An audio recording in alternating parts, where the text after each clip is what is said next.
If you're alone but not lonely, some of the things that you might say to yourself are, I don't really need anybody in my life. I don't even need the hassle of trying to find somebody in my life. Dating sucks. I don't want that. I'm good right now. These are some of the things that you'll probably think and even say to people when they ask you, friends or family, hey, are you dating anybody yet? No, I don't really want to. This is a normal response. But is that really alone but not lonely, or living from a trauma response and a place of being emotionally guarded? Here's what happens when you flee an emotionally abusive relationship, a narcissistic relationship. Your window of tolerance to stress shrinks. What is your window of tolerance? Your window of tolerance is your mind and your body's ability to navigate, manage, and move through stress without feeling overwhelmed, shutting down, distracting yourself, numbing yourself out, avoiding your feelings, remaining emotionally connected and balanced and present when life gets lifey, when you are undergoing stress. So when you leave a narcissistic relationship where you have endured countless episodes, big and small, of psychological abuse, your body and your mind adapt to that. And what happens is that your window of tolerance to stress gets very small. And this means that even the idea of dating, there's a deeper part of you that might want a healthy relationship, or that might want more connection in your life, or that wants to feel more alive in your life. But because your window of tolerance to stress has become so small after narcissistic abuse, you will probably find that you get easily discouraged with the inevitable stress that comes with dating and navigating relationships. You will get frustrated. You will get disappointed easily. You will spiral into anxiety more easily. Things that feel uncertain in a relationship, it doesn't even have to be a romantic relationship, will really start to trigger this analysis paralysis. You might push that person away or shut the relationship off prematurely. These are things that you will turn to create safety. And the thing about your window of tolerance shrinking after narcissistic abuse is that you then adapt your life to fit your shortened or smaller window of tolerance. And your life over time will start to feel more small. There's less excitement, there's less joy in your life. So essentially, you fled an abusive relationship, but now the life that you have after that abusive relationship, where you've healed, right? And for a lot of us, we think that healing means I'm going to go to therapy and I'm going to talk about my childhood trauma and how that led me to my ex, and I'm gonna connect the dots backwards, and I'm gonna have this aha moment. Nothing wrong with that, okay? But it's not the whole thing. I'm gonna go in and that therapy is my sounding board every week. Things are crazy in my life. My boss is an asshole. My kids are acting up. Finances are all over the place. Whatever that is, that becomes your venting spot. And we believe that talking about and logically understanding our trauma and our patterns automatically means we're healed and that we're going to experience healthy relationships moving forward. And that is often very far from the case.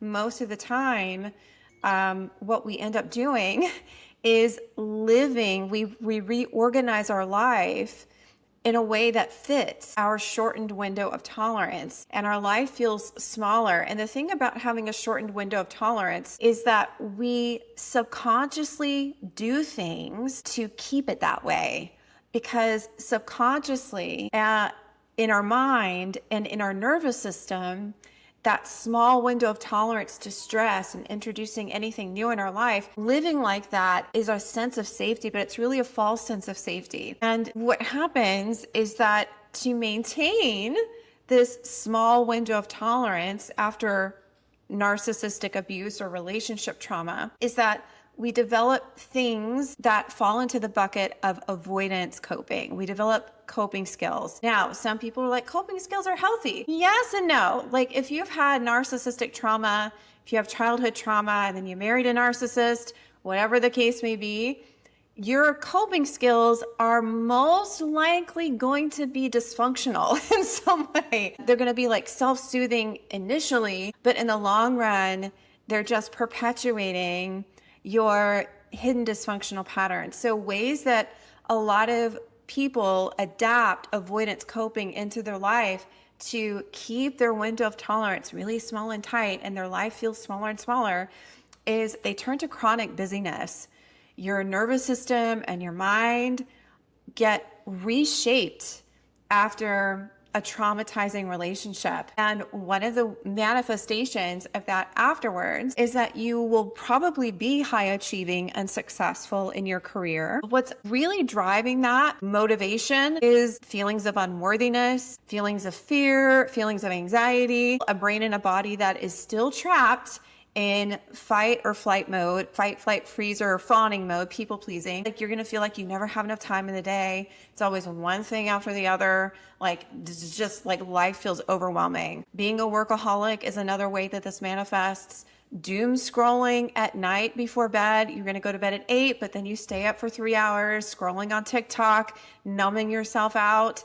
Shopping, like drinking alcohol, like one glass turns into a bottle of wine a night, like doing things that help you self-soothe in the moment, but that are really forms of emotional avoidance. And if you think about it, you did a lot of emotional avoidance in your relationship to keep that going and to create safety and to prevent abandonment, rejection, having to start over with somebody new, having to start your life over. The same thing happens after you leave. You're essentially holding yourself in place. It's like you're walking in place when you are living with a shortened window of tolerance and using emotional avoidance coping skills to kind of keep you there. Month after month goes by, year after year goes by, and you're still essentially, maybe you have more wrinkles, maybe you have more like scars on your belt, whatever, but you're essentially still like living in the same life that you don't even really like. So there are costs, as you can probably experience and relate to from living here, just like there are costs of staying in an abusive marriage or a misaligned relationship. We think that we're being patient. We think that we're giving somebody the benefit of the doubt. We think that we're doing the right thing by working through conflict.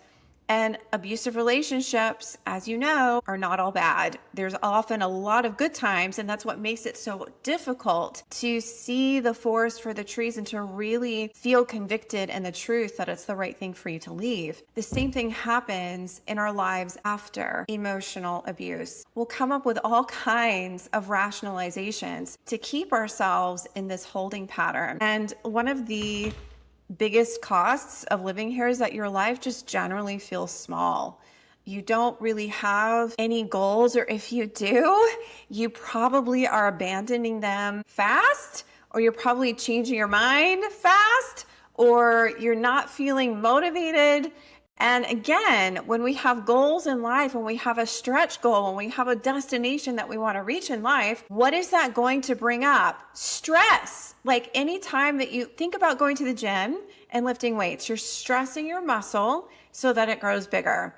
Same thing happens when you set a new goal for your life. You are going to be stressed. And what happens when you have trauma that is not resolved yet is that your window of tolerance is short. So your perception of that stress is probably going to be greater, and you're probably going to feel more overwhelmed. You're probably going to shut down. You're going to find all kinds of ways to sabotage yourself. So your life is going to generally feel smaller. You're going to feel emotionally flat. Like it's like your life is on mute. You're not really happy. You're definitely not in chaos, and you're not, living in the toxic emotional roller coaster of leaving a bad relationship. You're not in that place anymore, but you're not happy either.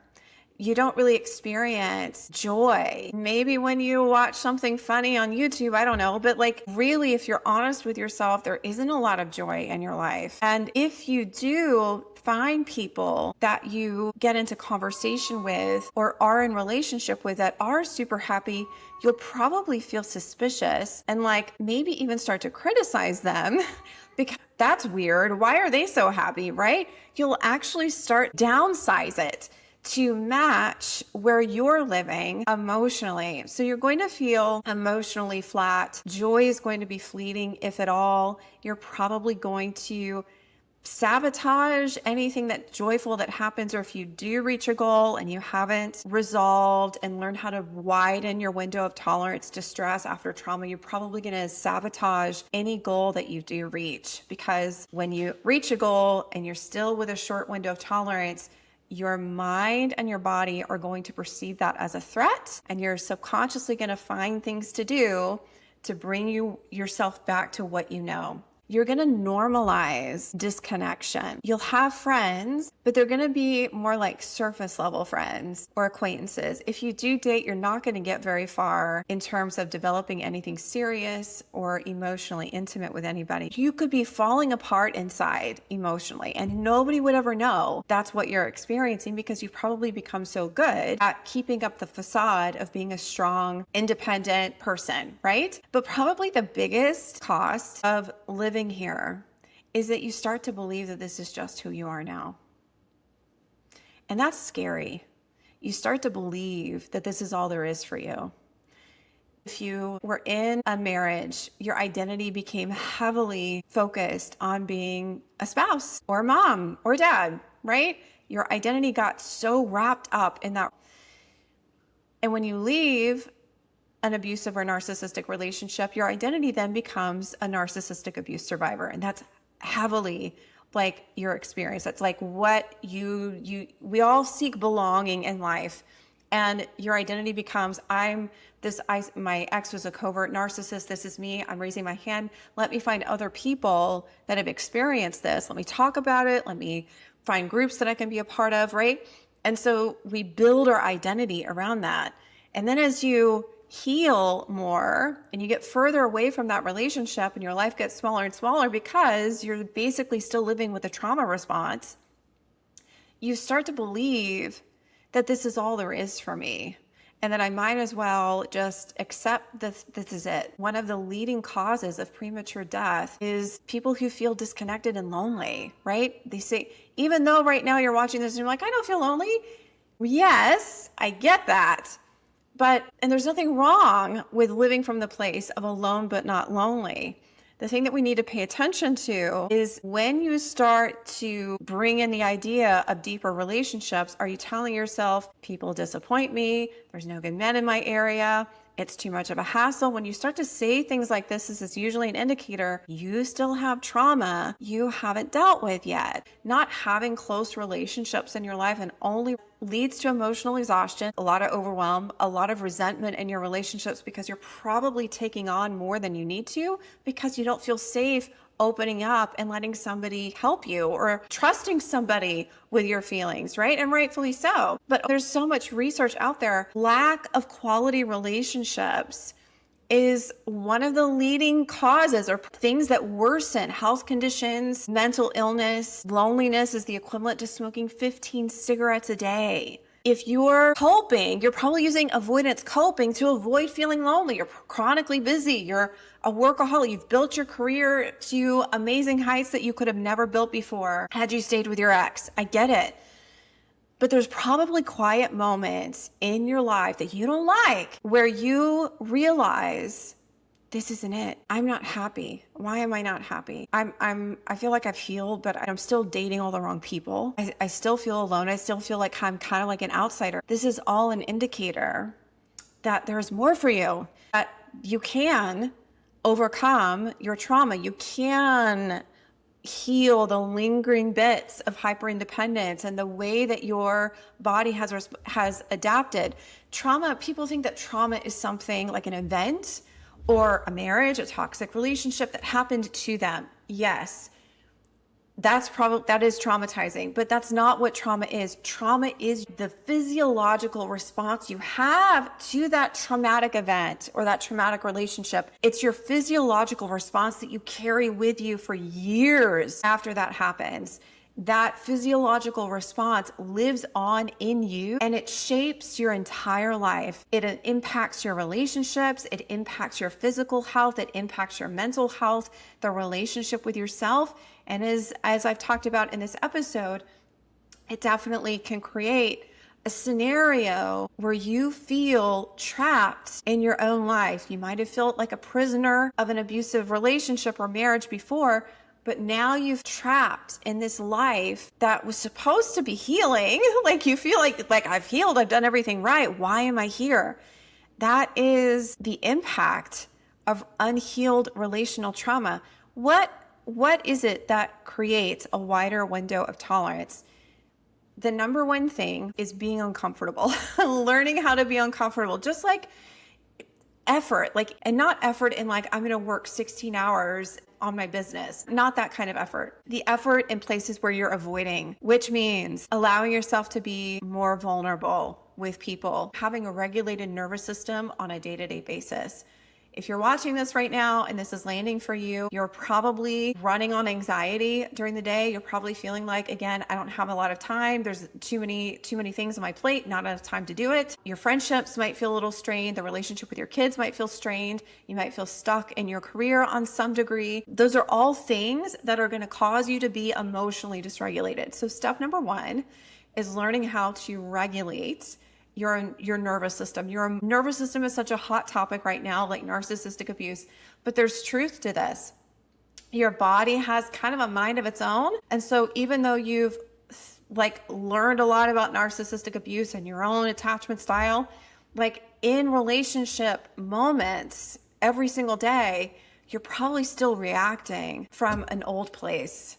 So emotional regulation, that can look like having a meditation practice, grounding every day. There's so many somatic ways that you can start integrating emotional regulation and retraining your brain and your nervous system that stress isn't do this death threat, right? You don't have to shut down, and retraining your brain and your body's response to stress. That's going to start widening your window of tolerance. Once you have your own inner foundation strengthened, right? You're not reactive as much every single day. You're handling conflict while staying present and emotionally balanced. You're handling conflict with your kids, with family members, with people at work in a way that's a lot healthier than you would have before.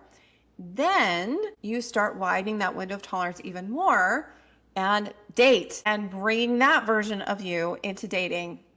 And dating is often where people get, in my experience working with clients, get kind of thrown off the horse a little bit more because romantic relationships have often been the place where they've been wounded the most. So it's going to feel like, if you get into a car accident, a lot of people that survive a car accident avoid the general area or the spot, or if they drive by the spot where they were in the car accident, they have a physiological response to that because their body remembers, right? You're going to feel the same way when you enter dating, but when you have a more grounded, balanced, at ease nervous system, mind and body that you're working with, it's not going to feel like such a threat. You will definitely experience frustration and disappointment and the ups and downs of that, but you're not going to, this isn't for me anymore, I'm cutting this person, blocking and deleting this person. You're not going to get into all of that business because you're going to have a wider window of tolerance to that specific type of stress. A healthy relationship is going to be outside your current window of tolerance. And it's not about, I got to find the right person or whatever. No, I need to become the kind of person that can handle that. And right now, if you've had narcissistic abuse, you're probably not in a position emotionally where you can handle that. And again, this isn't about, I've got to find the person. It's more about becoming that person yourself. So let me know how this landed for you. Let me know what your experience is with stress after a narcissistic relationship. If you have any questions about window of tolerance, drop them in the comment section below. I'll be happy to answer to my best ability. If you want more of a plan, more information on that, not more information, but I really want to know how to do this. How can I apply this in my own life? I have a free training that walks you through the 5 major shifts that you need to make in your life after you've left a narcissistic relationship and you feel stuck. You've healed. I know all about the narcissist. I know all about my childhood trauma. I logically know it all. Why am I attracting the same types of people? Why do I generally feel unhappy in my life, even though I look successful? I walk you through the 5 major shifts that you need to make in your life to heal that relational trauma and attract better relationships. And then if you are ready for a deeper dive conversation about how we can potentially help you shift that trauma in real time, then you can book a free discovery session at bethanydotson.com/talk. That's all for now. I will see you next week on the next episode. Take care.